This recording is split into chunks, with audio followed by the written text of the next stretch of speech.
Welcome back, everybody. This show is going to be a little different today. We're getting into territory that may be unusual for a health podcast because we're getting anthropological. Anthropology is the scientific study of humanity concerned with human behavior, human biology, cultures, societies, and linguistics in both the present and past, including archaic humans. I believe it's super important to study culture, cultural diffusion, and our origins because all of that affects our psyche, which affects our health. What if the story you were told about where you came from was wrong? Do you think it's possible to manipulate the psychology of a person or an entire culture with the story of their origins? I do. Today we'll be looking at our history and the evidence for a past that is much different than what we're taught in schools. But you know we're not above questioning fundamental beliefs of a culture here on Radical Health. We've faced some harsh truths before about how we've been misled through wrong information. Remember back in episode 1, we examined the germ theory, identified what was wrong with it, and introduced a new concept based on observable nature called the terrain model to take its place. So today we're going to examine history with the same level of scrutiny, peel back some lies propagated by the Smithsonian Institute in our public schools, and see what the evidence has to say. The guest today who's going to help us do that is a good friend of mine. He's got a pretty amazing YouTube channel where he goes into everything we're talking about today, but on a much deeper level. The channel is called Old World Florida. The guest today is Dr. Narco Longo. Dr. Longo's had me on his show many times to discuss health and music and more, so I wanted to bring him here to present his research on the evidence of ancient cultures in and around Florida that may have predated the original cultures of the accepted Old World and the East. So please enjoy some radical history. Sit back, dig into the information, and see how it rings with you. Please enjoy this conversation with Dr. Narco Longo from Old World, Florida.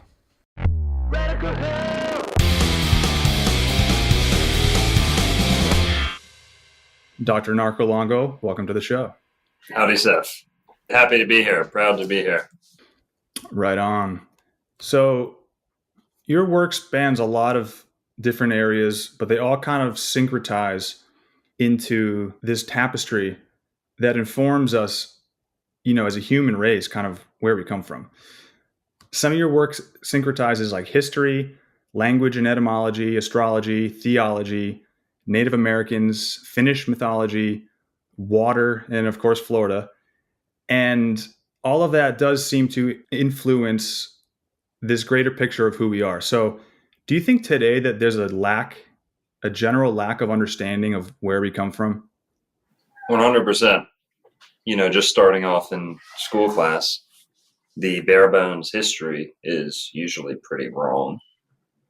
We've seen that, and, thank you for that intro. And a good example would be Pocahontas. I mean, that's one of the biggest ones pushed on people at all about Native Americans in general, let alone like the most celebrated women in history.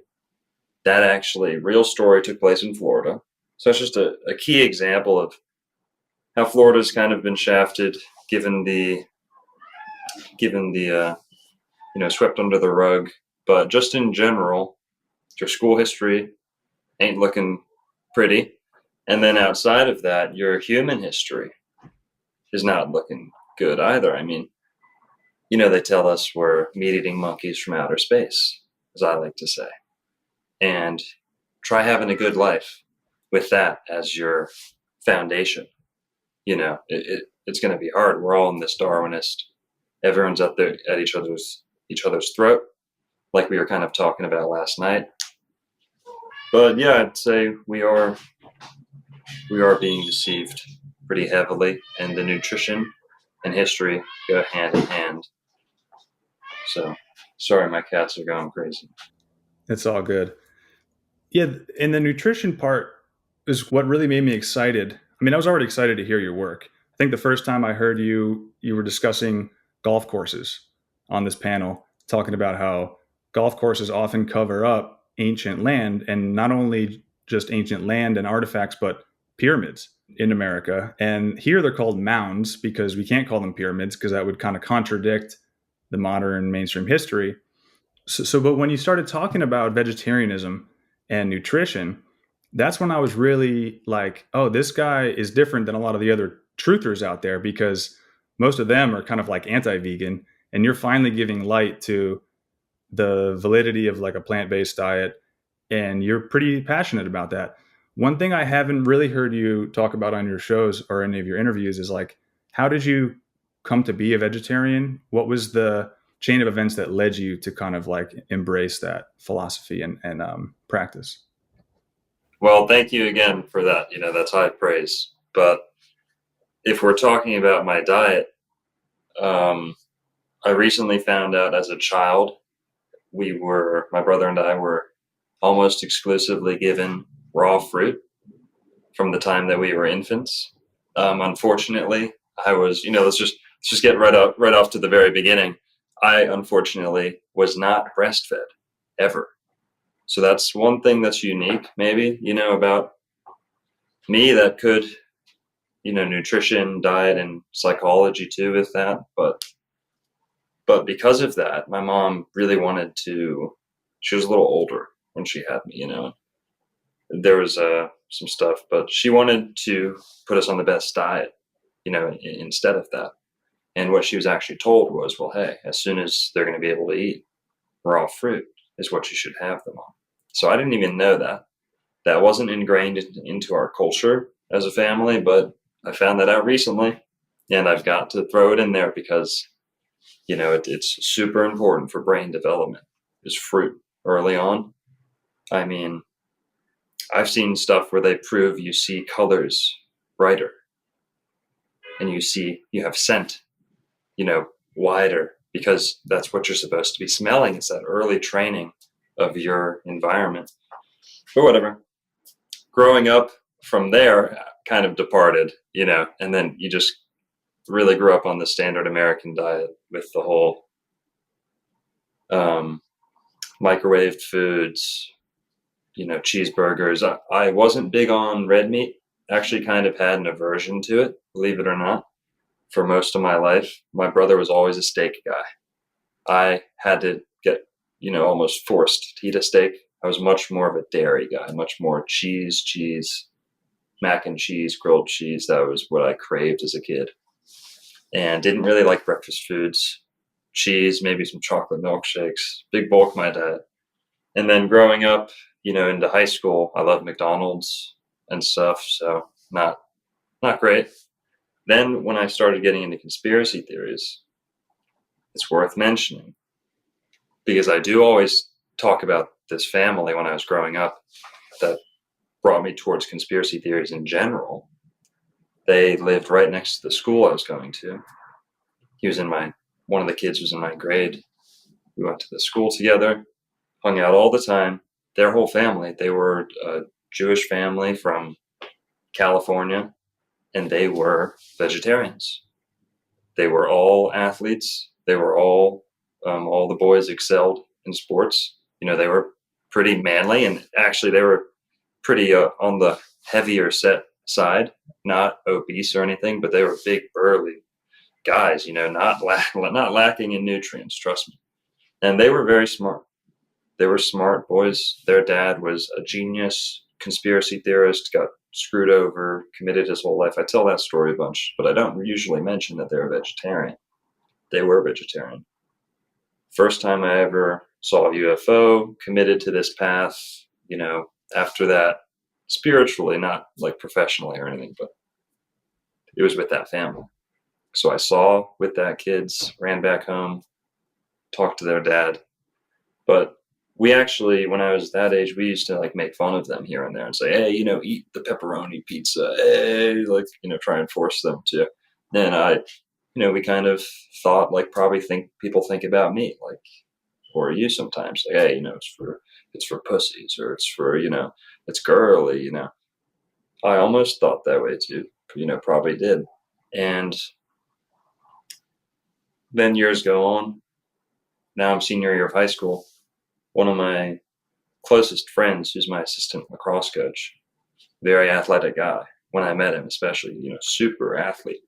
He would bike miles and miles. He worked at a bike shop, assistant coached my lacrosse team, and then worked at a yoga studio. 3 jobs. This guy slept so little. it would amaze you. I was living and, with him for a long time, and I got to see the benefits of his lifestyle. He was a vegan, borderline fruitarian. We were talking about him last night too a little bit. He would eat almost exclusively bananas, a bunch of fruit smoothies with bananas, and then rice, various rice things with a lot of jalapeno. He was a big believer in spice, too. And he was a very active guy, very healthy, had so much energy. It was awesome hanging out with him. Just to be awesome, to be honest, it was like, wow, this is a different dose of energy. And I envied that a little bit. I was getting into conspiracy theories deeper and deeper, especially by the time I'm 18, 19. And I moved to college, went to college, marine biology, and just made the switch. Like once I was on my own, no one ever had to convince me, really. I never had to watch a YouTube video, never watched a single YouTube video, never consulted a single physician or, anything, never asked my mom. I just said, hey, I don't need it, really. I don't eat that much meat anyway to where I needed it. Now, I was out of high school. I was senior year of high school, 190 pounds at my most, which is, like pretty heavy. I was playing lacrosse and they were making us lift weights and all this stuff. And when I went down to vegetarian, started leveling out at more like 150, and generally I can run just as much. I haven't been in the weight room, things like that. But aside from that, people said, hey, you got thinner. I've felt tremendously better. I used to have indigestion. I didn't even know I had indigestion. Every single day at the same time of day, usually in school, I would have just stomach pain and just a lot of movement that was just, it drug my attention to it. And I thought that was normal till I went vegetarian. And then I haven't had a single stomach ache like that. No stomach aches. And I used to get migraines every full moon when I was a meat eater. Swear to God. My mom used to tell me this. As soon as I was, old enough to report headaches, she noticed I had headaches on full moons. That completely went away when I went vegetarian. So yeah, the benefits were amazing. I smell better, all this stuff. But I went vegetarian out of high school when I graduated, went to college. Then I moved to another city, went to Tallahassee, and went vegan. Ditched dairy entirely and a lot of other processed stuff. And I was actually pretty hardcore vegan for a long time. And then 2 summers in particular, I was borderline fruitarian. I'd fill a backpack up with, I lived on a golf course neighborhood. Now I'm 20, 21, and I'm vegan, been vegetarian since 18. I'm 27, been vegan since I was 20. Or I'm back to vegetarian, a light vegetarianism. So yeah, and what you refer to it as on your shows is the philosopher's diet, right, which is true. And you reference the great thinkers of the world who all maintained a vegetarian diet, sort of as proof that, or at least evidence that, to be a great thinker, you don't require blood sacrifice. Absolutely. And what you were saying about the indigestion and the headaches, it's like people don't realize they live in this perpetual state of discomfort sometimes until the symptoms go away. And then it's like, wait a minute, I just lived a day without having a headache. This is totally strange. Or, it happened to me the first time I tried a solid food vacation and just drank juices and water for 3 days. That third day, I didn't require my asthma inhaler. And I was like, whoa, I feel pretty good. I feel so light. Why is my asthma acting up? It does every single day. And the only thing I changed was I didn't eat solid food and I was just eating these, high vibrating living waters in the form of juice. It's amazing what you can discover if you start eliminating certain foods, and then you realize that those like nagging perpetual pains can just disappear. Yeah. I also like what you said about the first friends of yours who influenced you. They were large in size, they had large stature, and they were high performing and vegetarian. Mm-hmm. And it's interesting to me because the large stature is like a theme of your work. Mm-hmm. You go into how humans may have been much, much taller. Right. So one of the most compelling areas of your work, I think, is the saxer stones. And for anyone who's not familiar, this builds off of the discoveries of archaeologist John Saxer. And he discovered these stones all around Florida, which are, between 5 and 10 feet tall or long, but some of them are actually much larger than that. They have holes bored into them on one side of the stone and rope grooves dug into the top side of the hole, as if these stones were used as anchors on gigantic boats by gigantic men for a very long time, because rope grooves don't happen in just a few uses. So to show us that this is not an anomaly or just a natural occurrence, these stones match every detail of the commonly accepted drogue stones for ancient ocean vessels, Right. except they're many times the size. They're huge. So mainstream history won't recognize the saxer stones because it's going to flip the entire history and everything's going to have to be rewritten. But what would you say are the biggest implications of the mere existence of these stones? Right. Well put. The saxer stones, they're evidence, at least, of a maritime empire in Florida, like a great maritime empire. Now, we're told about canoes, we're told about some of the Mississippian tribes, and maybe the Calusa had like some catamaran type vessels here and there, almost like a surfboard with like a sail on it almost. They had some interesting vessels, but we're not told about any great maritime empire in Florida, in the Gulf of Mexico even.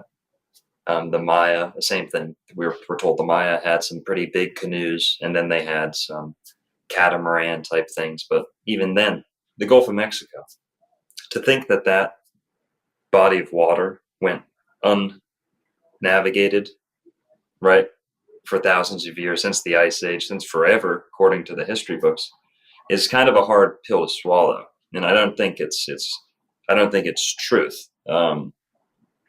So the saxer stones prove, at the very least, there's a great maritime empire. Because, people my size and your size, maybe we could fashion those. Limestone isn't all that hard. It's easy to work with. But the size, if it's people our size, we're going to need a lot of help. We're going to need a machine, special, coral castle techniques to get this stuff up and use it easily. Now, if we're talking about 9-foot giants, that's a different story. Strength is compounding, and the muscle mass and the overall body mass is compounding when you start adding inches to height. Look at Shaq. He's not just a wiry, freak with a pituitary gland, tumor or mix up, right? He's a massive individual, and his shoulders and the bulk comes with the height. That's what you're looking at with that organic height, those true giant genes. You see a mass like that. Now, Shaq's 7'2", somewhere around there. We're talking about some people who were close to 9 feet tall. 9 feet tall, lifting like that would be pretty substantial strength. And I definitely can see large 9 feet people working with stones like that, having ships on par with aircraft carriers. I mean, that some of these larger saxer stones that do have rope grooves, if you add up the weight, that's the size of vessel they go to. It's very much in line with Noah's Ark. Stories of wooden ships that size. It's not unfounded. So that's probably the implications of them is a maritime empire near Florida, in the Gulf of Mexico especially, which is, by the way, where Edgar Cayce and a whole lot of other people think Atlantis was, is the Bahamas, which is just a chain of islands attached to Florida. There's saxer stones there too. There's wonderful saxer stones in Puerto Rico as well. So across the Caribbean, we have evidence of this. Now, there's also some saxer stones that are not limestone, because that's another thing. People really scrutinize the manufacturing of them. Like, are they wholly man-made? Are they natural? Well, they fail to recognize it doesn't matter if they're natural.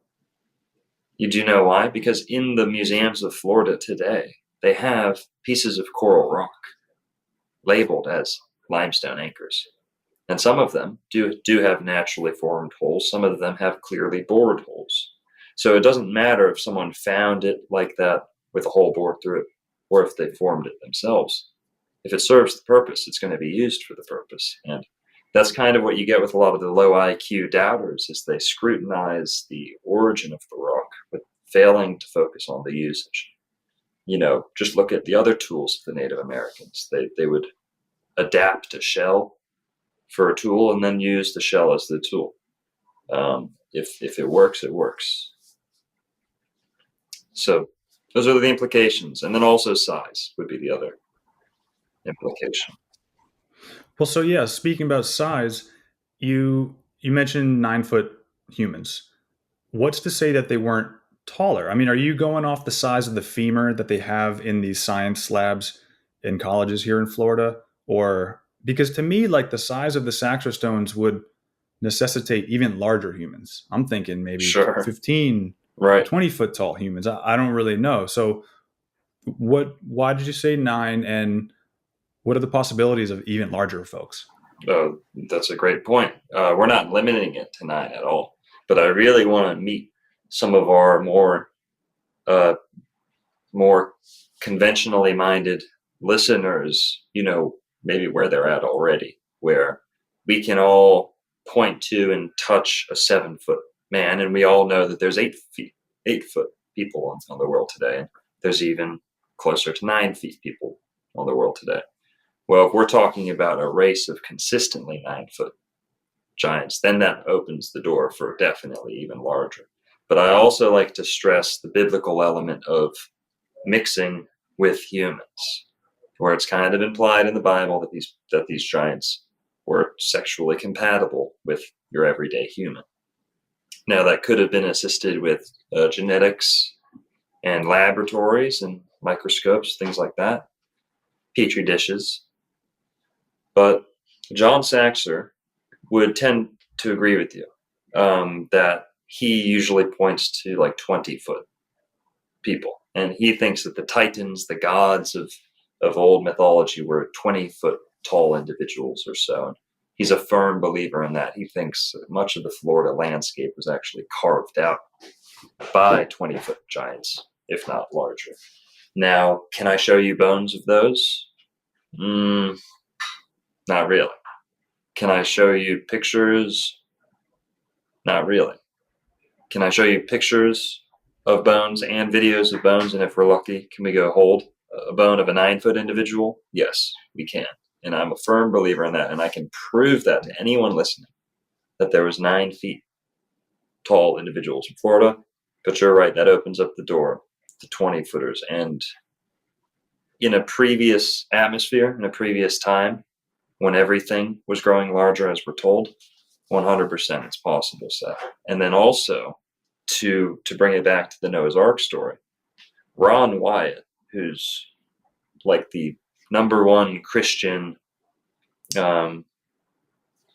archaeologist, who claims to have found the site of Noah's Ark, the place of Sodom and Gomorrah, sulfur raining from the sky, the site of the crossing, Moses parting the rivers and the chariots swept up in this shallow ocean, all this stuff. He's like the foremost Christian archaeologist. He claims, swears, and has evidence of 14-foot giants. 15, 17 is what they were dealing with in the landing site of Noah's Ark.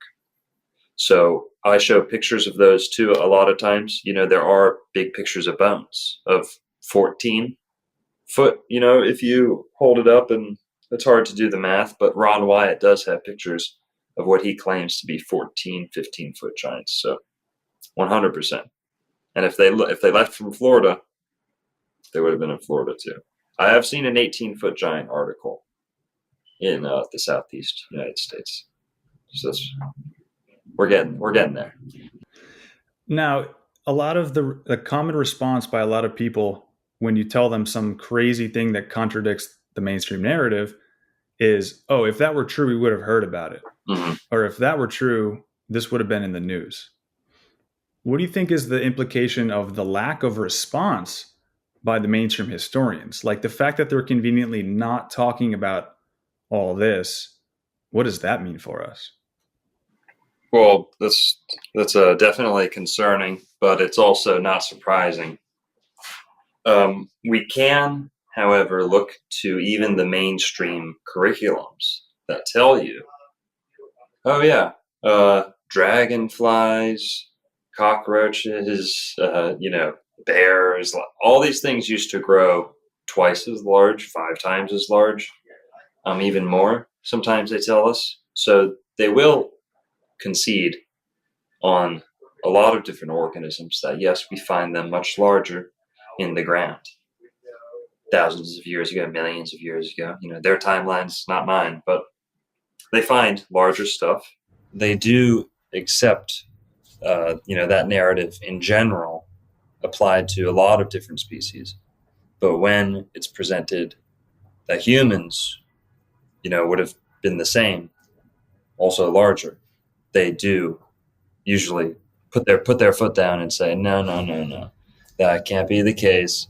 And the Smithsonian, that's kind of a played out narrative. I think everyone's heard that. It's kind of been watered down, but it really is so true. The Smithsonian erased the giant skeleton narrative, and I have the receipts on this, not just the empty slogan, the Smithsonian ruined it all. No, I have the receipts. In Florida, they were most guilty of doing so. And we have, maybe I have 5 articles for sure, just in my one file alone, that shows the Vero Man, which is generally regarded as the most significant anthropological finding in the southeast United States. That's the Vero Man, who the guys who discovered it were thinking this pushed back human presence in the Americas to 100,000 years, 120, 150,000 years. And not only that, some people were saying it was a giant. So the giant angle was largely debunked, according to them. I never saw the bones, but that was from Vero Beach, Florida, which means truth, by the way. Vero, truth, with an O, like masculine. So, and that whole area has a very rich Greco-Roman history, Northeast Florida, Central Florida.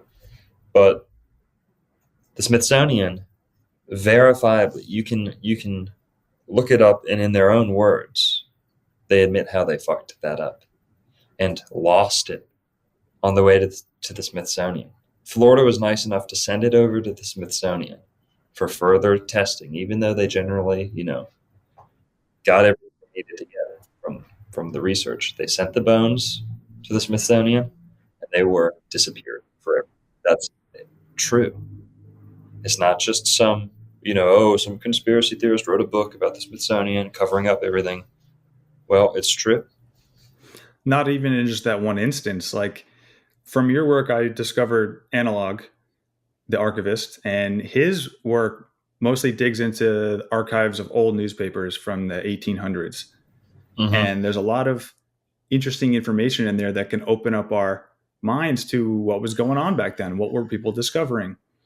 And commonly, after people made an insane, mind-blowing discovery, they would call up the Smithsonian, thinking that they would honor this finding and preserve it for cultural history. So the end of the article says, we mailed it to the Smithsonian, and that's where the article ends. But then if you go to follow up on what the article is saying and what they found, the Smithsonian will deny having ever received those things, and they have no record of any of these findings. And we're talking mummies found in America. We're talking pyramids and very Egyptian type of relics and extremely old world ancient artifacts found here in America that most people just can't really fathom because they're too used to the Columbus narrative. What do you think America looked like before Columbus got here? Like just 600 years ago. We're not even talking 12,000 or 100,000 or 5 million. We're talking just 600 years ago. What do you think? Right. What do you think was going on here? That's a great question. I did pull up a little snippet here, which is it's very relevant. I think you'll love to hear it. It's from the first curator of anthropology for the Smithsonian. He was perhaps most active in Florida. And what was he tasked with as the first curator of anthropology for the Smithsonian? His two main things were disproving the pre-Columbian notion, or the,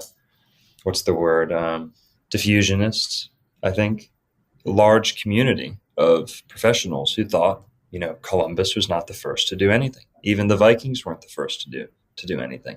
There were great empires traversing the Atlantic routinely. But his main thing was no one else came to the Americas, and anything that suggests otherwise is racist against Native Americans.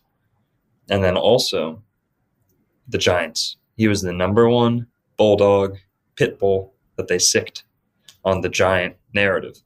He was the number one debunker. He was like the Neil deGrasse Tyson, Bill Nye the Scientist, all wrapped up into one. And he spent almost his whole career in Florida. So this little article from him, it's not an article, a publication. It's called The Anthropology of Florida. And even the number one guy who was sent to get rid of the giant narrative, and who's probably responsible for losing a lot of these giant bones, this is what he had to say, just briefly. Massiveness. This is from Anthropology of Florida, 1922 or so. Massiveness. Many of the Florida skulls and lower jaws, as well as the bones of the skeleton, impress one as perceptibly stouter and especially heavier than other skeletal remains of Indians. So far as some of the individual skulls and jaws are concerned, nothing equally massive is, in fact, known from any part of the continent except under abnormal conditions. So that's Anthropology of Florida. The number one guy who's against giants is still admitting this because he can't deny it. They're pulling hundreds of these giant bones out in Florida, especially 100 years ago. It was a everyday thing. It was like the flood trying to keep, the water from coming out of a fire hydrant. It was impossible. I mean, that makes me think of two things. One is that scientists routinely admit that they lose things all the time. For example, when you ask the NASA spokesperson, how come we haven't been back to the moon since 1972? He says, we lost that technology, right? So we can give it to some of the biggest scientific agencies to kind of drop the ball every once in a while.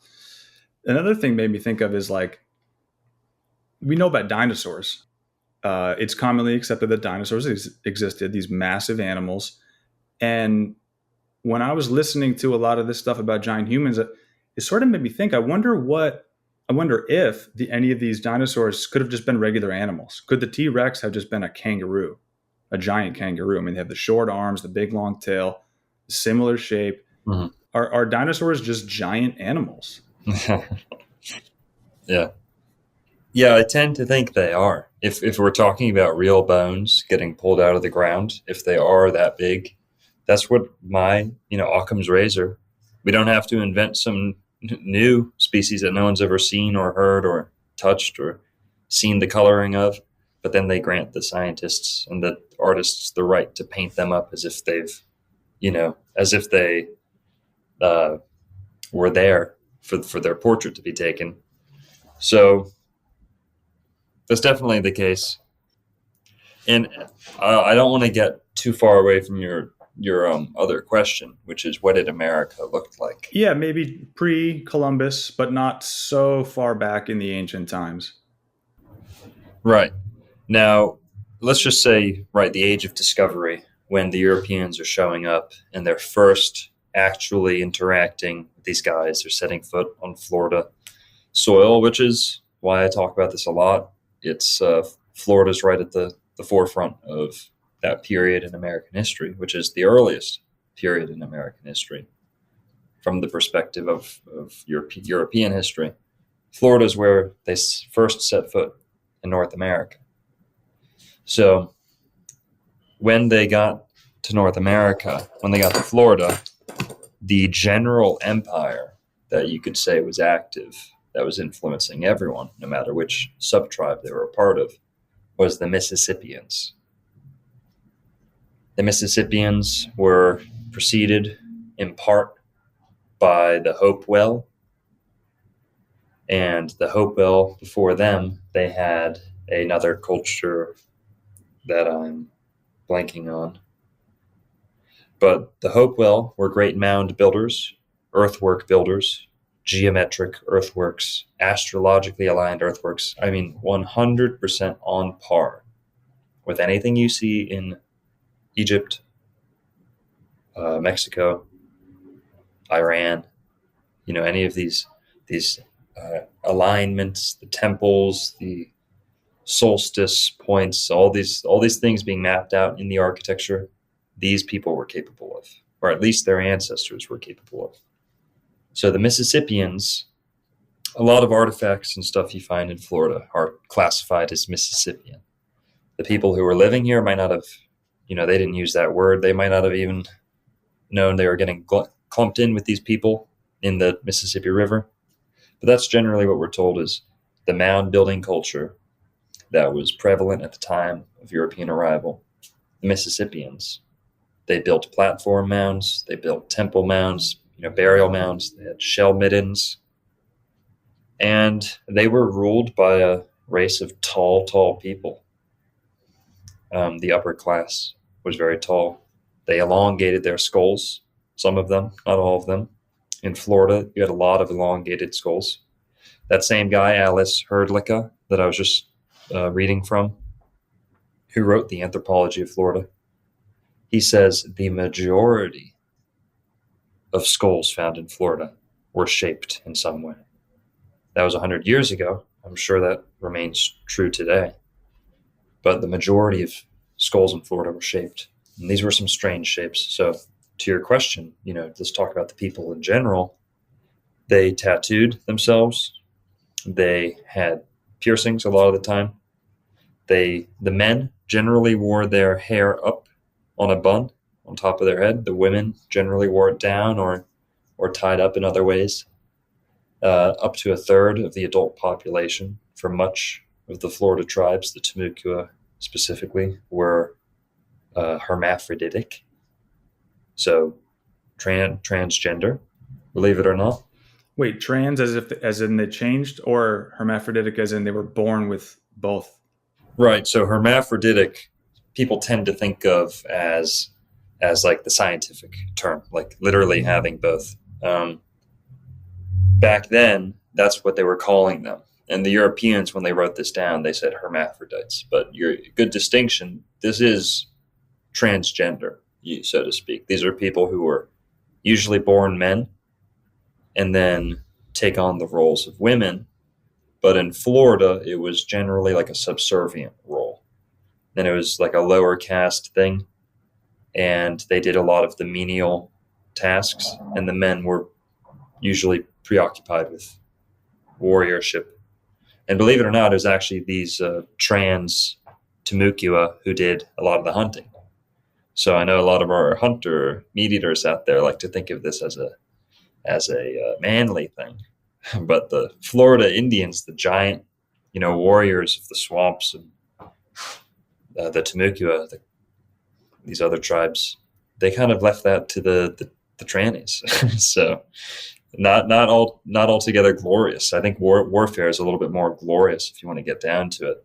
There's nothing glorious about using your inventions to trick and best an animal.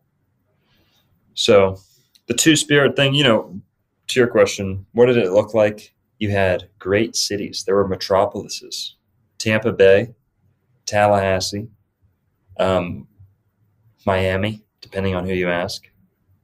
Tampa Bay and Tallahassee were great epicenters, centers of trade. They find things in Miami.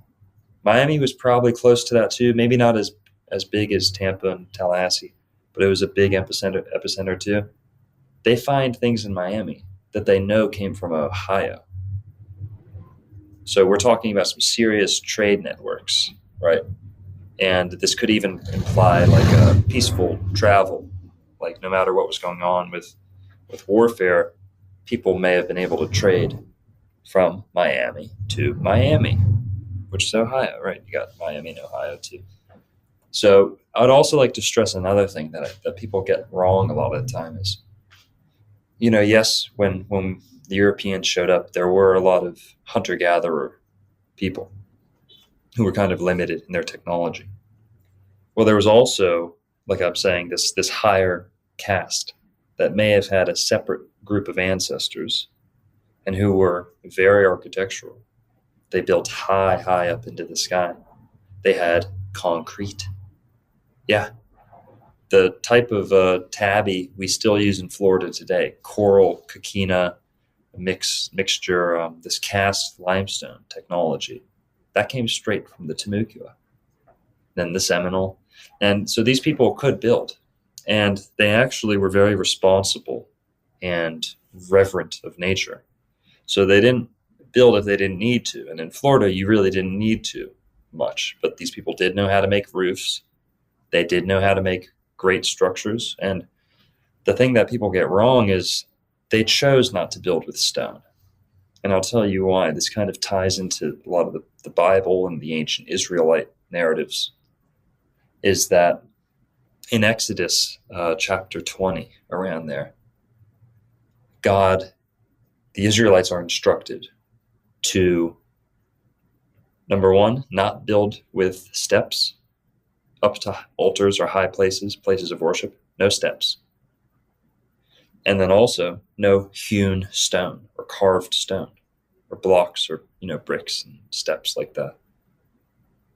Maybe it was an angles thing, but what I've heard a great researcher, Wayne May, a Mormon gentleman, archaeologist, anthropologist guy, he says, it's because the steps, when people would gather for these great ceremonies, if you go up the steps, your rear end would show, because people wore tunics back then, the priests especially, and that was indecent. So the more refined societies had a gradient, like a ramp, right? And no steps, so no high knee movements, right? And then also you've got no hewn stone, which explains the earthworks. Now, if these people can align these earthworks to the heavens and sculpt them proportionately, they could have built with stone if they really needed to. They had the manpower, they had the tricks, they had the techniques. They chose to build with earth. And I think there's reasons for that, 100%. So that's what it looked like. Great cities, but they built with a different mindset. Wow, that's amazing. Most people probably think that it's the Europeans who brought over the Bible and stonework, architecture. But you're suggesting that those things were already here. It's so hard to find information about Native Americans because it's just so whitewashed and so mainstream, and everyone's just a feather-wearing, horseback riding savage, Right. And I know there's a lot of books on Native Americans, but do you have any resources in particular that you go to or that you would recommend to learn more about Native American history?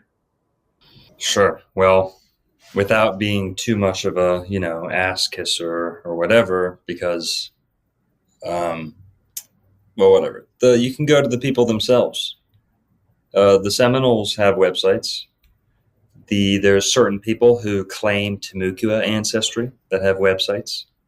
There's I've had one on my channel, a guy who claims Timucua ancestry, and they go and they do gatherings, Timucua gatherings. They're considered extinct, so they're not recognized or anything. The Seminoles is a big nation, and I've done videos about the Seminoles. I've got a lot of Seminole supporters. Also have some Seminole haters because uh, I'm critical of some of their accepted histories. But just to your point about the Bible coming to America, I mean that's a whole can of worms. That's one of the most interesting rabbit holes that one can get into. Really is, well, just for example, there's a Seminole myth. I found this on a Seminole website, guys. Go check out the Seminole websites.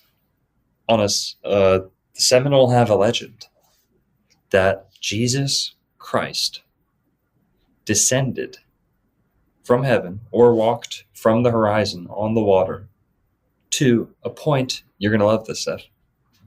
Key Biscayne. Key Biscayne. Isn't that hilarious? Yeah, that's a little island off Miami for anyone who doesn't know. Yeah. Right off the coast. Not even really the coast. It's like attached to Miami. It's Key Biscayne. They believe Jesus came down in the flesh, and talked and taught and touched.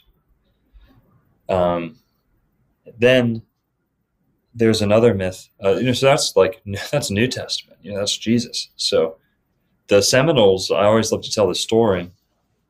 The Seminoles were unconquered. The Seminoles never signed an official peace treaty. They never surrendered. They were chased till the ends of the earth, which at that time was the tip of Florida. They were chased down all the way down, into the Keys even, but mostly the Everglades. And they were fighting Andrew Jackson. The Seminole Wars preceded the Civil War. And this was a big, big time military operation. The Seminoles, very tall people. So, to our conversation about the giants, well, you can touch them today. They're alive. They're still walking, talking, breathing. The Seminoles still average well over 6 feet. In 1960, they averaged about 6'4". The farther you go back, the taller and taller they average. And I have pictures of these guys, and they were measured by Europeans. You can see them. You can see what they look like. One of them was even in a Muskogee actor was even in the one who flew over the cuckoo's nest.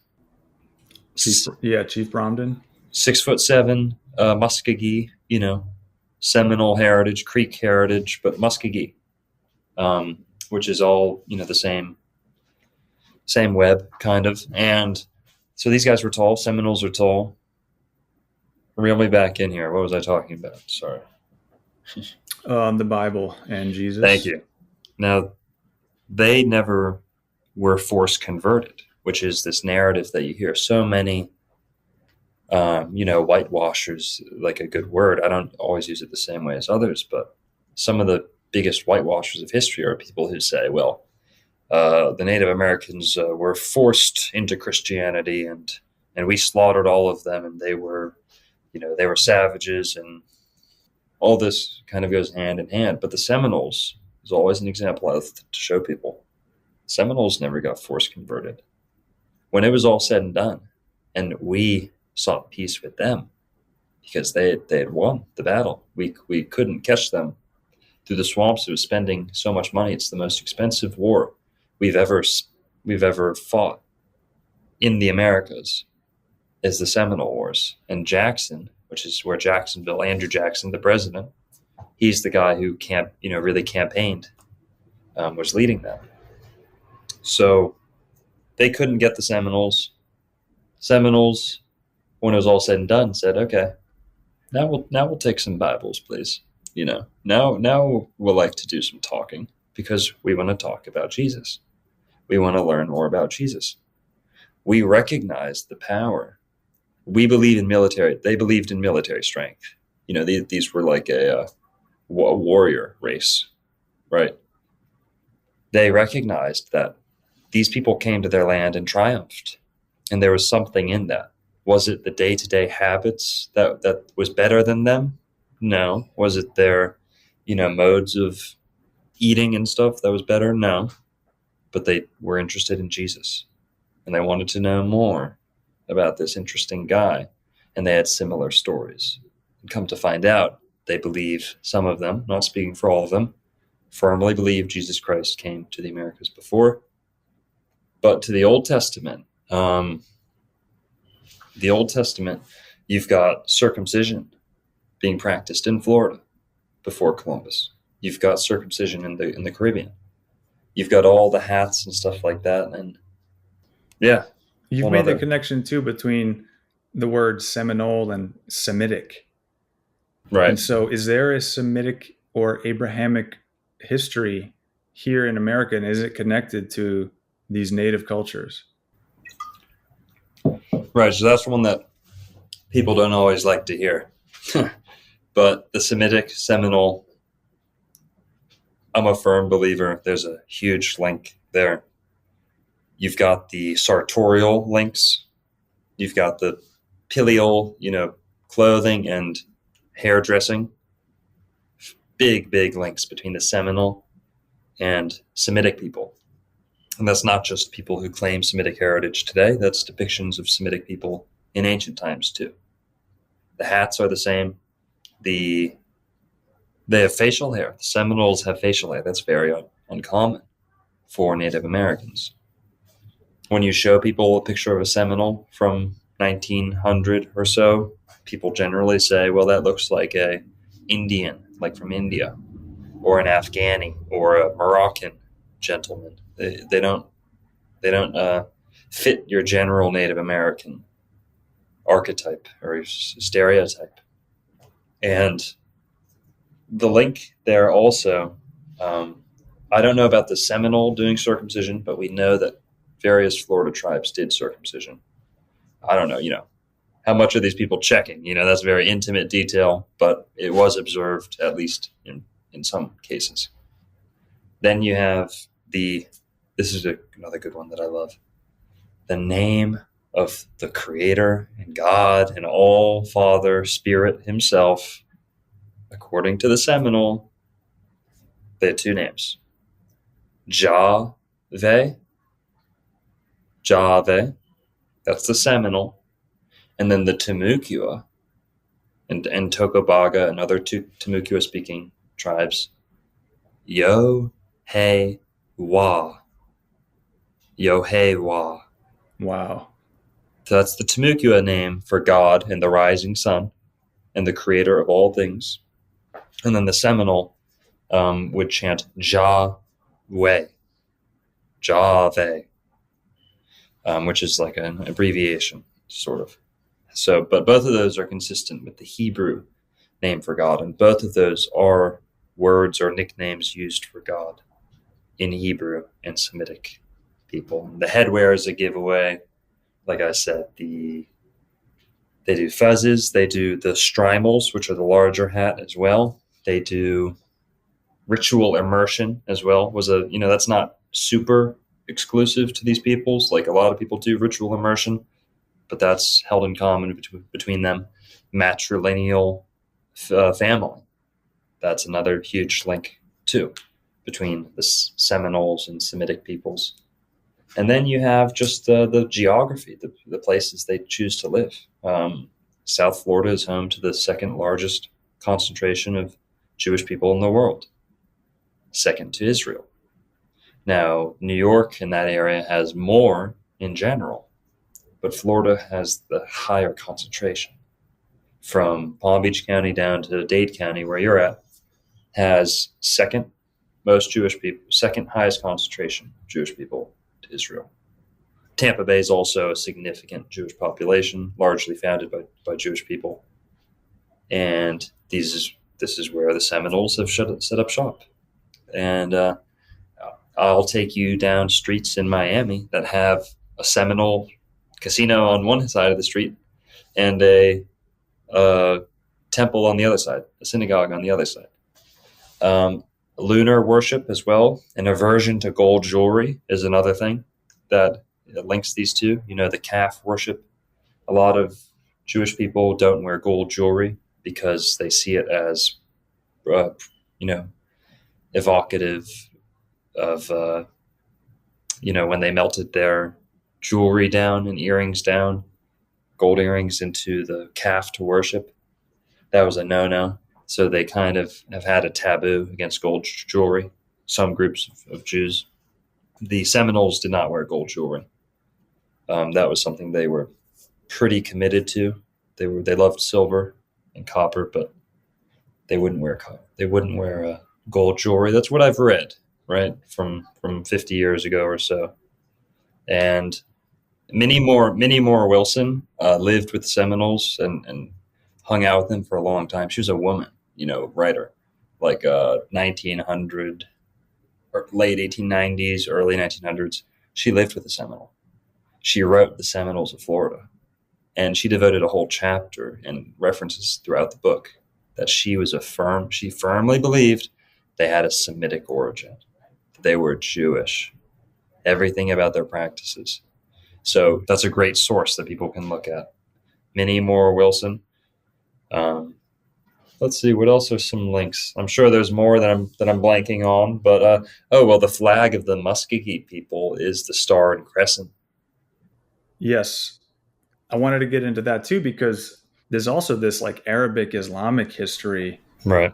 remnants here in the Gulf of Mexico, all the way from the flag like you just described. Compare that to the flag of South Carolina. How about the fact that the Gulf of Mexico is geographically itself shaped like a crescent? Totally. And it goes so much deeper than that. You helped me realize this, but ever since I learned this from your channel, I've been taking notes. Anytime I see a location with the word Allah embedded in it, I have to write it down, because Right. So Alabama, Tallahassee, and Dallas are probably the most obvious examples of cities or locations around the Gulf of Mexico that have the word Allah straight up in there. But then you have like the Alamo and places all over Florida, Alameda, Alapata, Yep. Alabaster. Alachua, Talladega. Exactly. Aladdin City, Yalaha, Alafaya, like Ocala. The list goes on and on and on. Yeah. Has anyone else suggested that there is some sort of Islamic roots to these native tribes? And maybe it wasn't Seminole, maybe, because it seemed like it was almost like a melting pot of different cultures that were here, given the diversity of architecture we see. It's kind of one obvious example that maybe there wasn't one dominating culture here. Maybe there was a bit of a melting pot. So could you speak a little bit on any more evidence to support this Arabic Islamic history here in Florida or America? Totally. So there's two ways you could approach that. Number one is 1492. What's significant about that date? You've got the expulsion of the Moors officially and totally from Spain and Morocco, I believe. And they were kind of kicked back out into Africa.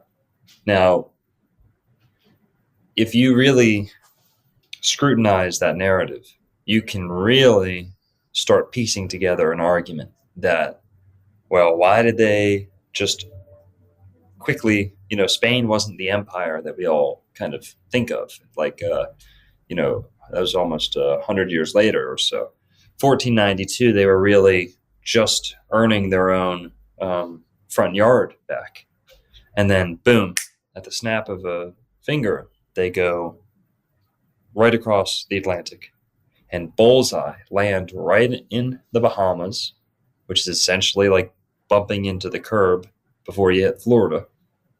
And, the Gulf Stream will take you right into the Caribbean, right to the shores of Florida. You drop a coconut into the Atlantic from Eurasia, it'll land in Florida, So these boats go to Florida.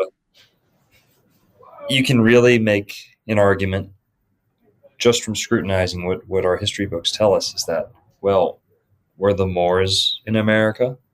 Because the Moorish Empire were taking off from the same ports that Spain would later take off from when they go to the Americas.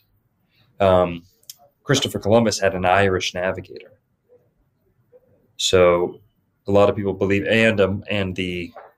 Irish navigator, and then the owners of some of the ships was a Moor. So if you take out Columbus, those guys could have made that journey already, and a lot of people believe that people have been making that journey. Columbus and the Catholics, sealed off the history and said, "Oh, only we did this." But the whole Islamic thing, there's the Moorish narrative that 1492 is when the Moors were expelled from Spain, the Treaty of Granada, Battle of Granada, and then boom, Columbus comes straight for the Americas. Well, guess what? Columbus was secretly Jewish. That has not been debunked. A lot of people would like you to believe it's been debunked. Has not been debunked. Christopher Columbus changed his name quite a bit. That's consistent with Judaism. His family, you can pretty much prove it yourself. Never met the guy, but the evidence is overwhelming that he was secretly Jewish. And that only matters because as soon as they kick the Moors out, well, then they point their guns at the Jews and say, well, hey, now you guys got to go. So they go straight to the Americas as if he already knew it was there, as if the Irish navigator already knew it was there, as if the Moorish owner of the ships also knew it was there. And when you look at Florida, you see a lot of Spanish architecture. You don't see any French at all, though. And the French landed here, and the French were here for a large amount of time too, and landed lots and lots of people. You don't see much French architecture. What you do see is Moorish architecture. Moorish architecture prevails in Florida. It's been that way since about 1880 or so. Moorish architecture is everywhere. Moorish revival architecture. Florida has more Moorish revival architecture than anywhere else in the world. Opa-locka, Florida. There's another one of your, Hebrew, Greek, Arabic words, Opa-locka, is that Opa-locka is the highest concentration, the largest cluster of Moorish revival architecture in the world. So not Iraq, Iran, or, North Africa. It's South Florida. Now, the Moors themselves, there's a lot of African American, what we would think of as African American people who live in America today who claim Moorish ancestry. And you can see how a total skin color difference could explain a total rewriting out of history, enslavement, subsequent enslavement, rewriting the history. That's a narrative that's very popular, in these alternative circles. Moorish Americans, Nation of Islam people, they were a little before the Nation of Islam. They weren't as crazy. The Moorish sciences people. So I didn't come up with this stuff, but then the other side. So that's the Moorish way to approach it. Is the Moors have had an empire across the Atlantic for a long time. America is actually, you could say, is Morocco. America, Morocco. It's the female America to the Morocco. There's a whole bunch of words that tie this together. Like you said, the Allah. When Hernando de Soto came through, he said some of the chiefs were dressed like Moors. He said some of the architecture looked Moorish. They found a whole city with crosses on the tops of buildings. And so that's the Moorish side. Were the Moors present in the Americas? There's a good amount of evidence they were. And some would say they're native to the Americas. And this was their true homeland now. That's a whole rabbit hole. I'm not a believer in all that, but I definitely recognize it. Then you've got the other side of this, which is when you're looking at potentially the original biblical lands where Noah may have departed from. We know he landed in Eurasia, but where did he depart from? The Bible doesn't specify. Names can be transplanted. They often are. New York, New Hampshire, people aren't that creative, especially when they get off a boat. You're not feeling very creative when you get off a boat. after crossing the Atlantic. So we know names can be transferred, but the gist here is that you're looking at a Semitic or pre-Eurasian Semitic homeland that was prior to the separation of Jewish and Islam. Does that make sense too? Like you're looking at a lot of this writing in the Southeast United States, which belongs to Cherokee, Muskogee, and Creek with a C. A lot of times when the experts come across it, they go, well, this doesn't make any sense. It's like Greek, Hebrew, and a little Phoenician, a little, Proto-Arabic, things that would go into the making of Arabic, but being found together, like hodgepodge in Southeast United States. Well, when you're trying to look for the, it's like studying a crime. You've got the DNA. They're fumbling around with the DNA of 3 kids when it was actually the dad who committed the murder, right? And it's the DNA of the father had all 3 of their DNA. So that's kind of what there is going on in the Southeast United States. Is you might be looking at something older than Judaism and Islam, certainly older than Islam, in the Southeast United States. And that would explain the linguistics. There's stone carvings all over the Southeast United States. So the clothing, the facial hair, height, architectural tendencies, but then also what I just said is the stone carvings. I mean, that's a huge one. There's the Bat Creek stone. There's a lot of these have been, labeled as frauds and stuff, but check them out. Phoenician style carving in the Southeast. Very interesting.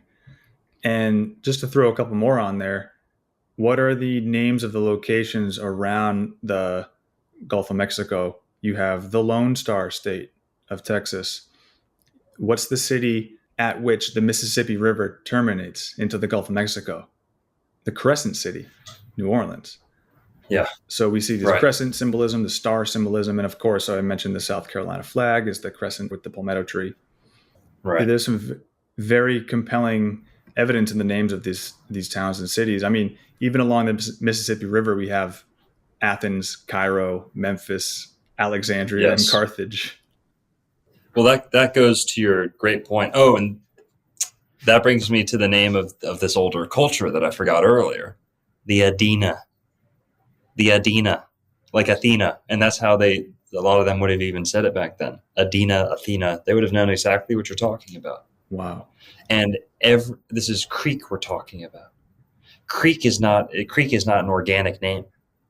Creek was applied to them because they lived near creeks. Okay, well, in Greek and in Hebrew, G and K are pretty dang interchangeable.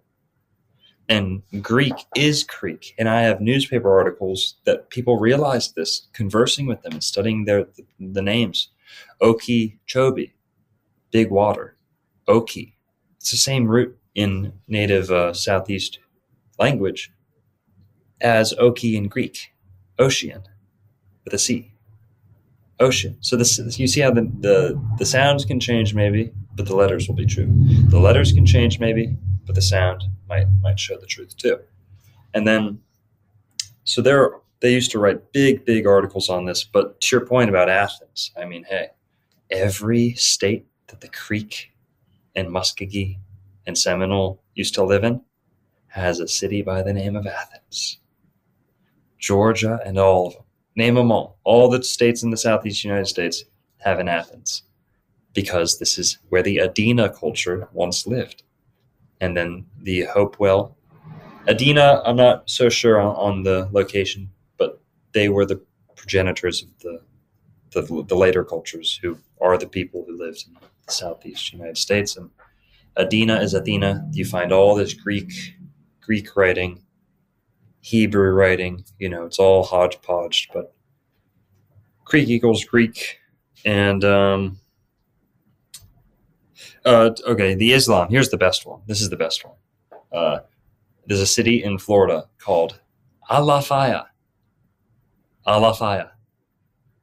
that is a common Arabic and Muslim greeting and like blessing. I wish you health. Allah faya. It's Allah and faya, which is, God be with you, or something like that. I don't speak Arabic, but Allah faya is a common Arabic greeting or blessing. That's a city in Florida that has no official ties to Arabic people whatsoever. That's a native Floridian word. That's the name of a city. Then you've got Opalaka, which is pretty Greek. You've got Palatka, which is the same word in Greek. Palatka means crossing, sidewalk, bridge, walkway, plank, things like that. That's a Greek word. Tons of Greek words, tons of Arabic words. The words can teach us so much. I know you've studied Santos Bonacci and been inspired by his work, and he goes a lot into etymology and etymology, So what was it like? How did you develop your love for language and etymology? And what were some of the things that helped you just bolster your command of language like that? Well, it's a good one. Again, I'm flattered. I don't think I'm like an expert on language by any means. I only speak one totally fluently. I speak Spanish pretty good. I can write Spanish, as good as anyone probably. Speaking's okay. I speak a little German too, purely out of passion. Spanish was 10 years in school. All my friends were Spanish growing up. But that gave me a lot of insight too, was just at least having the framework of Spanish to then approach all the Latin languages from. I can at least glide my way through a lot of that Santos Bonacci. He's the guy that speaks 7 languages, if not more. I mean, he's a genius. One of my greatest teachers. Just to give him his due, he was also an influence on the vegetarianism. I gave my whole story of vegetarianism without crediting him, and also you brought up the geniuses. I didn't know any of that stuff when I went vegetarian. I literally didn't know. All the greatest geniuses were vegetarian. I had no clue Tesla was. I had no clue who Santos Bonacci was. Eric Dubé was a vegetarian. He helped early on too, so got to throw him in there too. Yeah, I should include him in the list of truthers who really promote vegetarianism and veganism. Totally. Yeah, he's gung ho, and I love that about him too. And he's a healthy guy. I mean, he some of the things he can do with his body is extraordinary. But yeah, he's a martial artist and a yogi, and but yes, and Santos Bonacci as well. Did you ever study Jordan Maxwell like linguistically? Not so much. I have a bit of an aversion to overweight people, just to be completely honest. Especially when it comes to truth, I'm a little bit snobby like that. And everything good, I like the guy. I respect the guy, but I couldn't. His voice didn't grab me the same way some other people do. I'm only teasing a little bit about his weight, but people need to do better, and people need to be held to a high standard, especially so-called truth tellers. And Santos really got all the essentials out of there. And I've heard a lot of that stuff secondhand from Santos, and I've seen lots of clips. I can't say I'm like a deep, I'm not super deeply familiar with Jordan Maxwell, or Bill Cooper, who may or may not be the same person, according to some people. But Eric Dubé, Santos Bonacci, Robert Sepper, who's not a vegetarian, who I don't agree with on a ton of stuff, but that was like my early, big doses of early truth, you could say. And but whatever. Back to the what we were talking about. Yeah, just like how did you develop a love for etymology and being able to connect dots with words like Thank that? you. So Santos Bonacci was a huge influence. I hope one day I can learn as many languages as him, but he's learned so much that we can learn from him, right? That's the beauty of learning, is it's trickle down. But studying him, and then another thing when I was growing up, I kind of almost had like a tick or like a weird compulsive habit where I would spell words in my head like a lot. And if a sentence ended on a word, I'd usually be spelling that word out to my head. And I don't know if I've ever told that to many people. Definitely haven't been asked about it on a show or anything. But I'd spell words in my head a lot. And I play a lot of instruments, and I'd always be, drumming with my hands and very rhythmic. And I've been told, I'm articulate, so I like talking, I like conversating, and if someone's very articulate, I totally gravitate to those thinkers. And Santos Bonacci taught me a bunch. The Bok Saga is another huge reference that I sunk my teeth into with showing how special English is. That was another thing. So Santos showed a lot of the astrology and the, I don't know, like quantum mechanics of words, how, it's very fractal, and you've got these objective meanings to some sounds. And that's kind of a thread that I like to pull on a lot, is certain sounds of objective meanings, that there's objectivity to language that our modern academic, approach doesn't acknowledge at all. But then the Bok Saga, that shows how English is a valid language. It's ancient. It's one of, if not the top 3 most ancient languages known to man. And Santos Bonacci calls it the language of angels, Anglish. That too, yeah. I remember he does say something like that. Angelic, Anglish.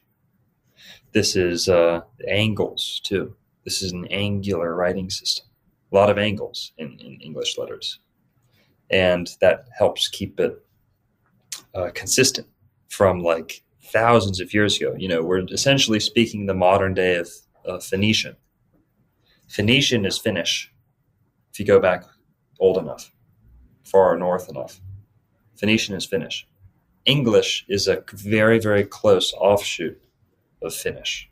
Now, they won't show you this on your linguistic tree charts, but I'm telling you, I'm of the opinion, a lot of smart people are of the opinion, that Finnish is the grand finale. It is the finish line. It is the, how do you define something? Well, you find the definition. And if you don't know the definition, you're a deaf Phoenician, right? So the definition, if you want to find something, if you appreciate the finite, fine details, infinite, the Finn, all these things go back to Finland. It's the tippy top up there by the North Pole, and they believe that language comes out of angles of light and shadows cast by certain instruments in sunlight. And that's a big thing that Hebrew is based off of too. So I love that stuff. It interests me a ton. And the language, using the Finnish, dissecting language like they do in the Bok Saga, has brought me such great insights into Native American history, Florida history. It's awesome. So English is a valid language. That was something that's just liberating. No one thinks to study English like that because they think it's just this recent invention, and it's ugly and it's stupid.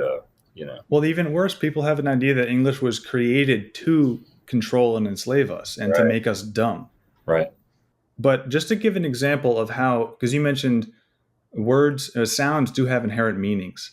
The first writer I heard discuss this was Rudolf Steiner, because he has this science of eurythmy, which is a way to teach children the letters using dance and using your body, and a way to express like inherent human emotions with either your body and also language. Hell yeah. So I want to give one example that I learned this from Santos. Let's just take this one just to give the listeners an idea. If they still don't get the idea that there's a lot in English about, the inherent nature of these sounds. So let's take the word Taurus. Taurus, either the month of, the middle month of spring, like that second house in the zodiac, but also a torus field is the energetic pattern that all things in the universe seem to have. And think about the word tor. Any word with tor in it is going to relate to like a spinning type of motion, right? You have a tornado. We're going to use turn and tor interchangeably. So turn. If you turn, you're spinning like this. If you go on a tour, you start from one end, you go in a big circle, and you come back, right? Turbine. Yep.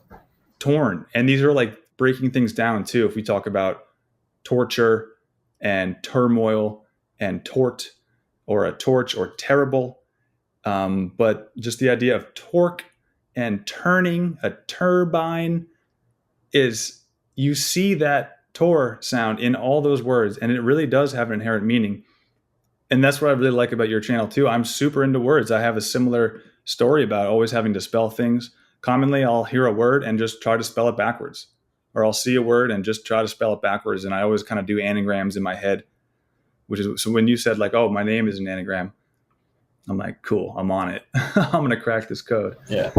Anagrams are one I definitely liked too. Not backwards, but I was big on listening to backwards stuff and watching backwards movies. And once I heard Aleister Crowley say that, I was like, ooh, there's something to that, about watching things backwards, doing things backwards. It unwinds the brain for a sec.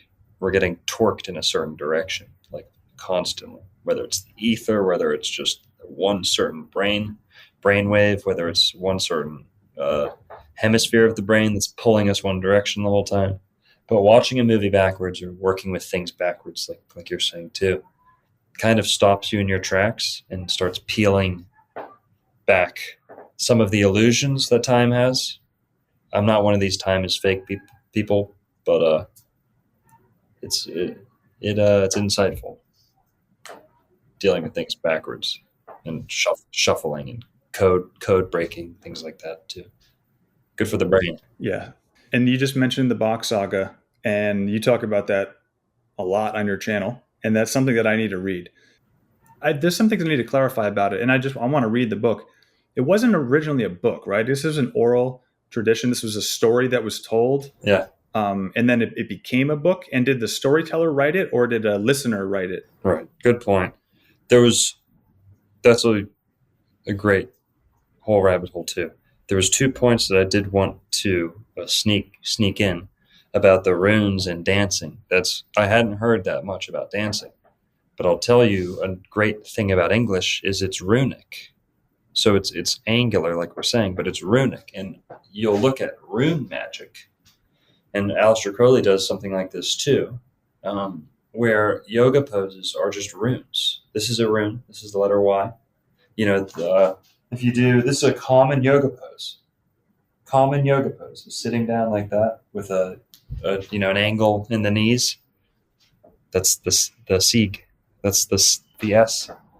You can make every rune in the alphabet with the body. And you can break the word alphabet down and see how it deals with the body too. But blah, blah, blah. And then the other thing is sounds having meanings. Linguists are very limited in their scope when they're approaching this. They know certain words have this, and English is one of the most. This is how we know English is valid and has a sacred geometry behind its pronunciation. Is that, and its writing, is that we have certain. There's a word for it, like a phononym. I don't know, phononyms or something like that, but it's a phono. It has the word phone in there, where they acknowledge kind of what we're saying is GL is one of the most common. GL is associated with light, almost exclusively. Glow, glitter, glare, glance. You can go on and on. It's GL has to do with light. Well, they don't know really why that is. But when you start looking at astrology, another good example that the linguists have not recognized yet, SC. You're a Scorpio. Scorpio is a sign that's associated with darkness and death a lot of the time in some of the more private areas of life, like what goes on in the bedroom, the bathroom, detective work, things like that. Well, Scorpio, so much great things can be said about Scorpio. They're the most skilled sign. They're the sharpest, very quick-witted, some of the bravest, some of the most cutthroat in their dealings too. So many great things you can say about Scorpio. The best athlete I've ever met, a couple of the best athletes I've ever met, Scorpios. But in terms of linguistics and studying like mythology, it's definitely a darkness. It's definitely a little bit of a negative. Without taking that personally, we can look at the linguistics. Scorpio, scour, scourge, scare, scar, skunk, skeet, skank, disgusting, right? This ska. There's almost no flattering words at all, except for skill, maybe. But you could be a skilled serial killer, right? So skill is this, ska is this Scorpio prefix, definitely has its own meaning. GL has its own meaning. You can do this with all these different sounds and combinations of consonants too. All have their own flavor. And in English, it's very apparent, and you don't get that in every language. So that's one of the ways that English is exalted. So yeah, the runes there, and then to the Bok Saga. The Bok Saga book is dealing with letters and the story, but the good question is, should it even be written down? A lot of the true Bok purists say, hey, what the hell are you doing, buddy? You're not supposed to write that thing down. Writing things down is how you get confused. In fact, we can pretty much know our ancestors were more advanced than us because they didn't litter and graffiti the whole world with all their meaningless dribble, little writings, confusing every fucking people after them with their untranslatable language that's just going to, drive people crazy studying the walls of these temples whereas oral can't get lost. It literally can't. It has to get passed from one to the next. And you can't skip. Does that make sense? Yeah, it does. Like if you wrote something down, there's no guarantee that anyone will read it. But if you're orating, if you're telling somebody something, they're receiving it in real time. And you can show with hand movements, if there's a lack of translation, you can meet them halfway. A document or a carving, if you lose the original speakers or the original keepers of that language, that's as good as gone. Some smart code breakers can probably recreate stuff, but there's more dead languages than there are living, some people say. So the whole thing about oral tradition is passed hand to hand, and with that handshake is all the context that you need that you could be missing. So oral tradition, the Bok Saga, is a story from Finland. It deals with the creation of the human race. It deals with the origin of language. It deals with the origin of fertility worship in ancient society. It deals with Atlantis. It deals with the fall of man, the rise of Christianity. It deals with a whole bunch of things. But the writing of the book, even the guy who wrote the book, Carl Borgen, he was not the original listener. He's not Igor Bok. It's Carl Borgen. Igor Bok is the original disseminator of the Bok Saga, and that is also where you get the word disseminator. Semen, a seminar to learn language, words, things like this. How does that go hand in hand with fertility and kind of these tantric principles? The Bok Saga is the gold mine of explaining all that stuff. So Igor Bok was a Capricorn. He was born in January, I think.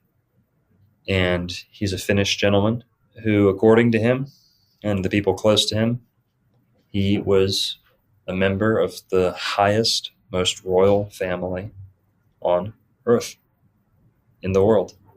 And this wasn't a pomp thing. this was a sharing, teaching thing. And there's people who knew him for 15 years, and he never said a word about any of this stuff. And then one day, 1984, I think 1984, yeah, he decides now's the time. He was actually instructed. 1984, he had to keep this story secret. And this story had been kept within the Bok family, the Bok Strong family, for, according to them, thousands of years, if not millions of years. And this story was passed down to Eeyore Bok. Eeyore Bok was conceived in an act of desperation to keep this story alive, to produce a male heir. One of his older brothers was killed in World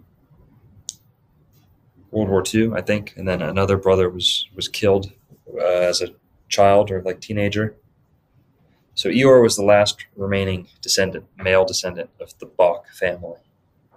He claimed to have all the answers, and he generated a cult following by traveling from Finland to India during the hippie years, 60s, 70s, and he met a lot of people. And he impressed a lot of people with his intelligence. He explained things to people so well that they treated him like a guru, like a saint, like a teacher, a master. And he earned a following. Well, this following started, he started having people around him all the time. In 1984, he starts telling this story, and he reveals the story. From the very beginning, the story was complete. He told it in its near entirety, at least as much as you can tell in one sitting, or however many sittings it needed. And he told this big story to his friends and his followers. And like I said, some of these people knew him for 15 years or so before. He never said a word about any of this. So he meant what he said when he said that it was a secret that he was keeping until 1984. And the reason for that was they were under like 1,000-year oath with the royalty in the area to keep this story under wraps, to keep it hidden. And then 1984 was the approved date of essentially disclosure, where they'd be allowed to disclose this to the people. Now, the Bok Saga, like I said, deals with language, and perhaps Atlantis is probably what it's most famous for. Well, Eeyore Bok told this story, told it to a lot of people. He instructed these followers on how to tell the story themselves. So, Carl Borgen, Michelle Merle, this other guy's name is Jim Chesner, Leo Nugren, and a couple other guys. It's kind of like the early inner circle. They start spreading the Bok story. And, feel free to ask any details, but the short end of the story, the ending basically is he starts telling the story. It does generate a large following and appreciation around the world. And then, boom, he's stabbed once in, I think, 1998 or 99, around there. And then he's paralyzed in that stabbing. It was under mysterious circumstances. There had been a mysterious gentleman visiting who rented some books. Eeyore collected books. He was a very smart guy, collected a lot of books and studied a lot. Smoked a lot of weed too. But this guy came into his life, mysterious, dark figure. Eeyore gets stabbed outside of his apartment. And then almost, a decade or so later, 2011, 2010, around there, he's stabbed again. This time by a servant, a Indian devotee that had two Indian servants kind of who traveled with him or met him in Finland from India, and were living with him, kind of like using it to their benefit to like study in Finland or do stuff like that. They were younger guys, and he needed caretakers. He was paralyzed, so this is how he got his care. And one of them ended up going crazy and stabbed him to death in his own apartment. And he was basically what he was uttering as he was doing this was, you're the devil. That Eeyore Bok was the devil, and he killed the devil. And very consistent with like a MK Ultra school shooter, You took the words right out of my mouth. Yeah. So then the other companion, from what I've seen on YouTube, you can watch the interviews. The only eyewitness to this whole thing, Eeyore died from the stabbing. He stabbed him in the heart, I think, once. He didn't kill the other guy. The other guy was right there, the other companion. He didn't kill the innocent servant. He just killed Eeyore and ran out the door. So the other servant does a YouTube interview that you can watch, and he basically tells the guy was acting strange. He was normal when they met. He started acting strange. His brain was not functioning right, and he does either explicitly says it or indirectly says it. He was hypnotized, and that the same mysterious dark figure who had shown up around the time of the first stabbing was also in the picture and had shown up out of the blue around the time of the second stabbing. And that there's something with hypnotism. I don't remember the exact connection, but either he says the guy was hypnotized or that the mysterious figure, was buying books about hypnotism.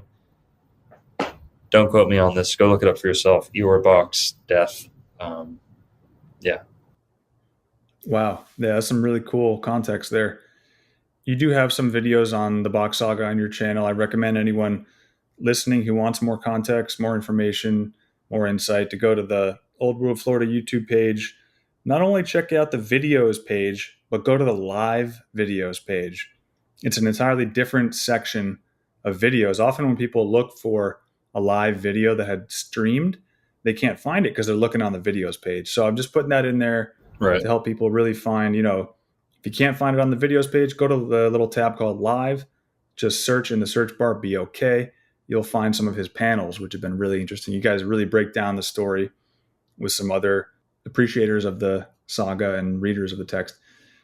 I mean, your channel, like I mentioned in the beginning, it syncretizes all these seemingly disparate topics, but they really do all support this narrative or, ideas that question the narrative, really, around who are we and where do we come from.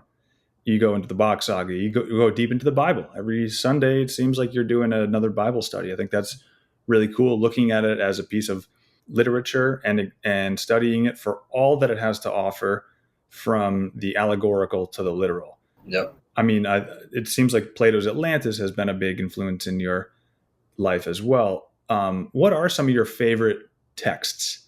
And are there any particular ones that opened up your mind in a big way? Yeah. So I'm definitely a quality over quantity guy.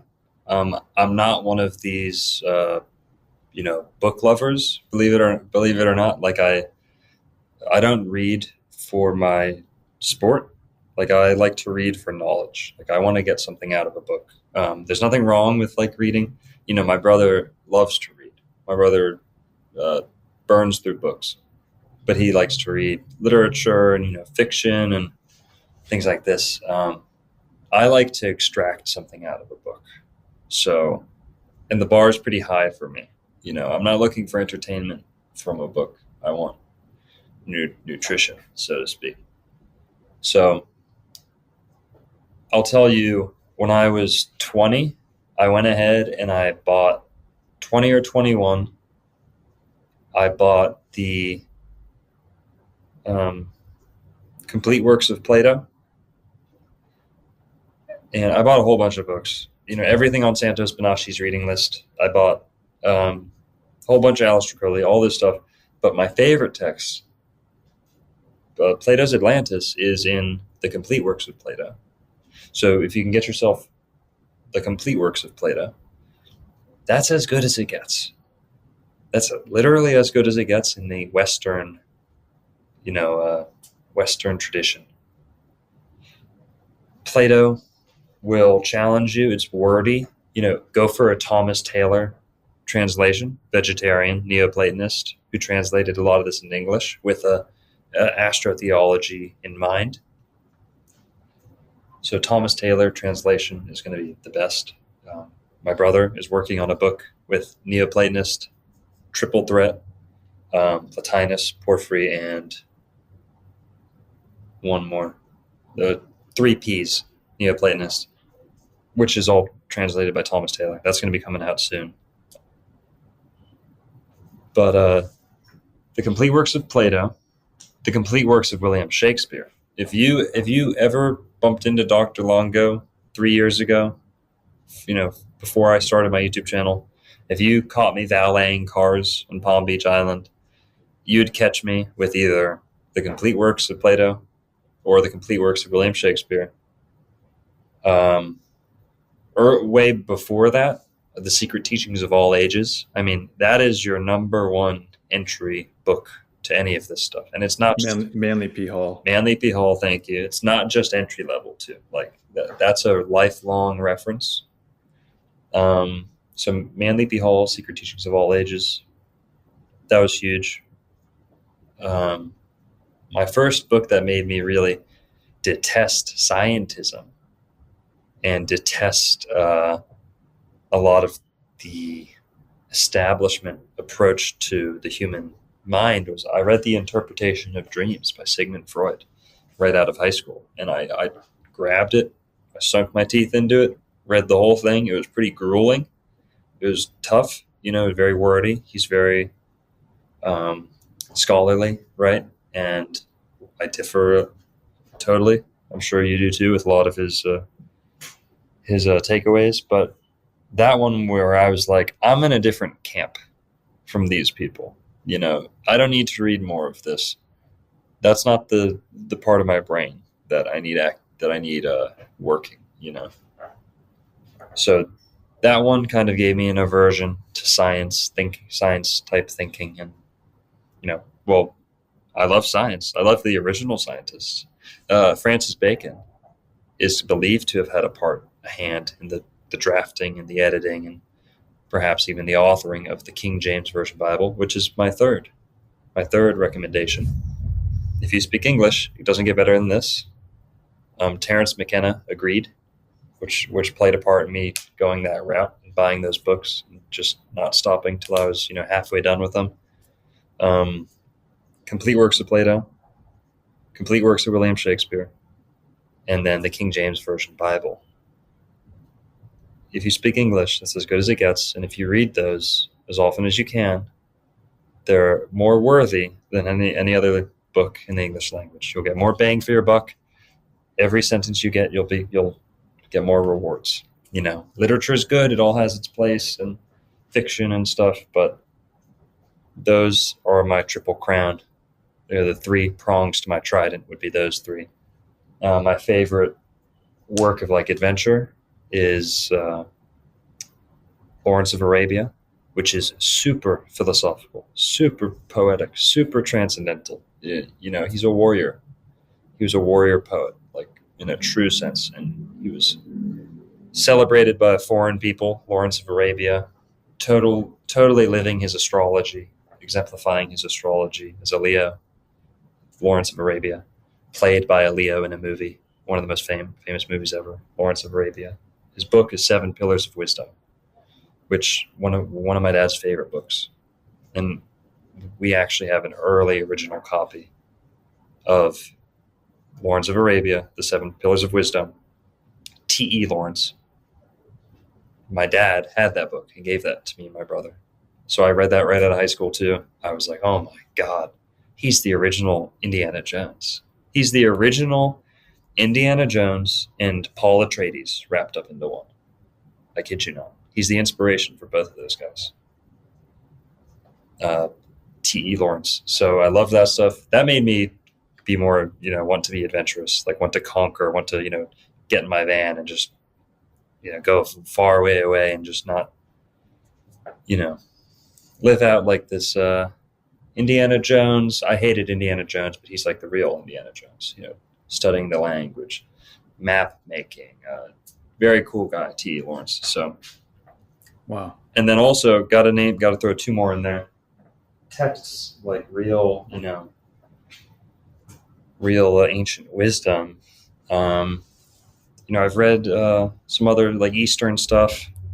I'm really like a traditional. I like the West. I want to do the West justice. The East has so much great stuff, but I'd rather champion what the West has, and let's bring it up from how low it's fallen, because people don't even know it's down here. How much great gold the Western tradition has coming out of Greece and Native America. That's discounted. A lot of, or whatever.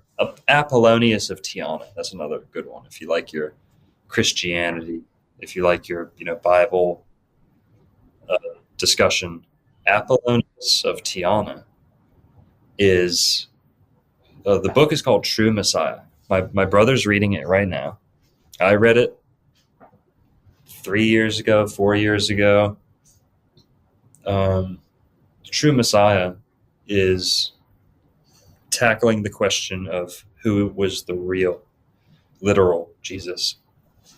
And probably the best candidate that we have, and this might piss some Christians off, but it doesn't matter because it's all the same anyway. We all just are looking for the truth. Apollonius of Tyana was a Roman, Greek Roman Empire times, but like a Greek descended Apollonius of Tyana. He was a philosopher. You could classify him as a Neoplatonist. You could classify him as a Pythagorean, definitely a Pythagorean, Essene, vegetarian, very frugal guy, a traveler, teacher.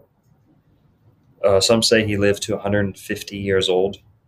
Some say 120, but everyone agrees he was very old when he died. He was a lifelong vegetarian, teacher.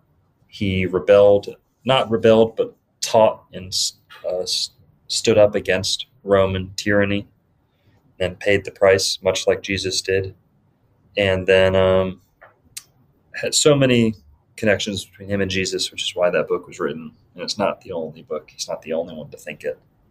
True Messiah is a book that I loved so much. It sold me on Jesus. It sold me on the Jesus way of life. And it sold me on, you don't need to believe in every minute detail of someone else's Jesus story to get the essentials out of it. Essential, Essene. The Essenian, essential truth can be extracted from this story.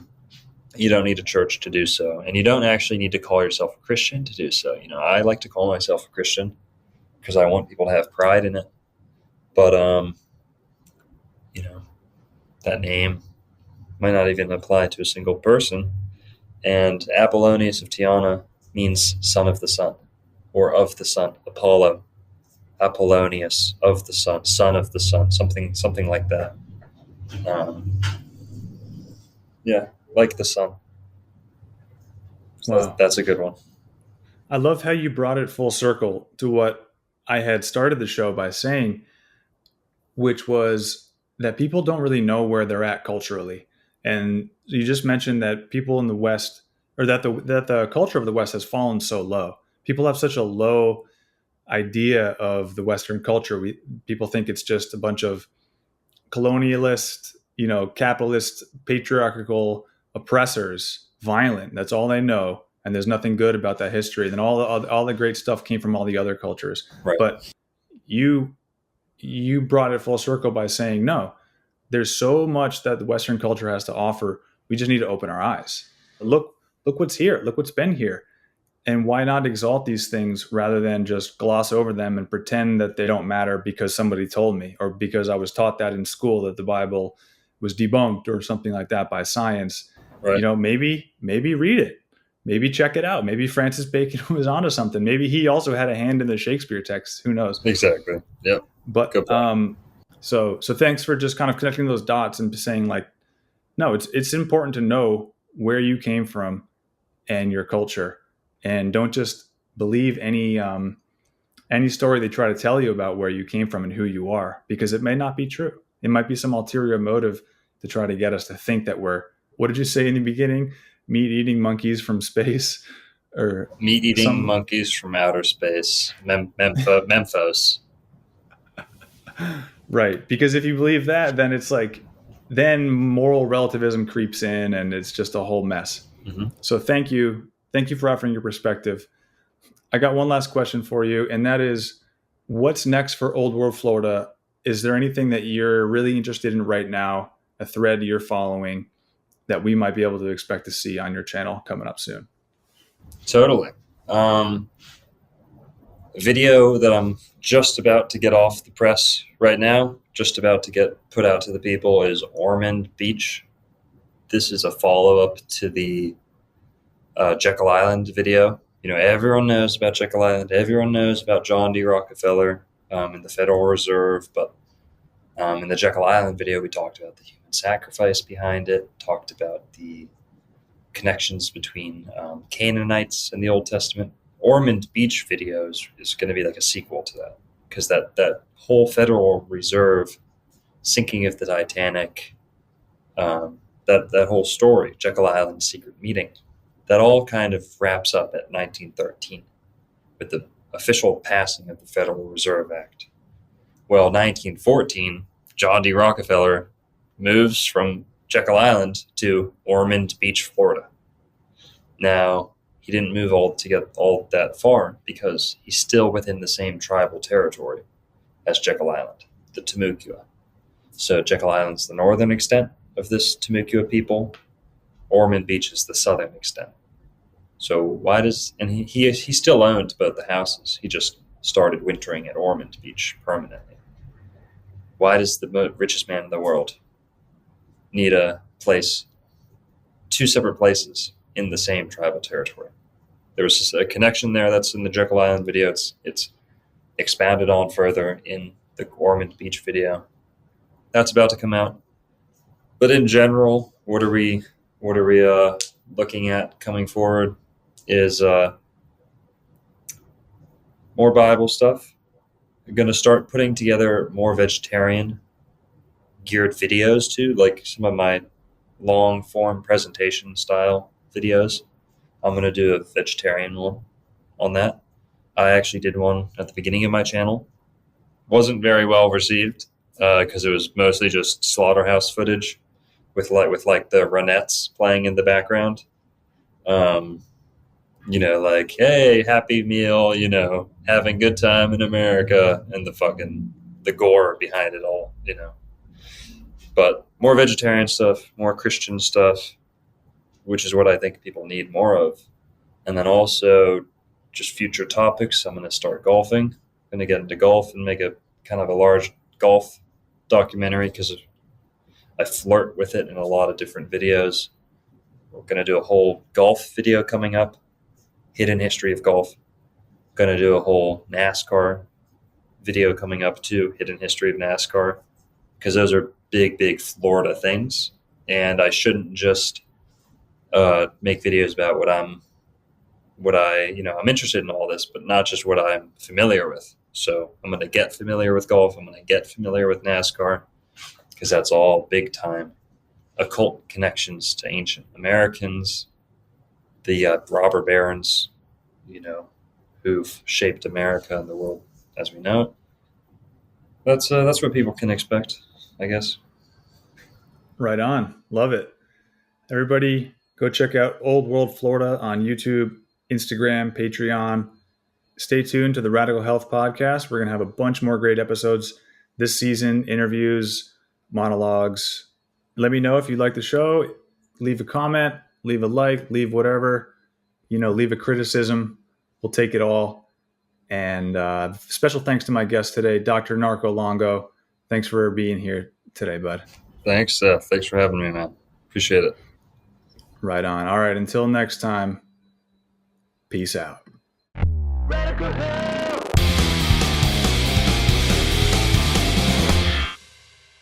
If you need more radical health, go to SethBailin.com for all the radical health outlets in one place.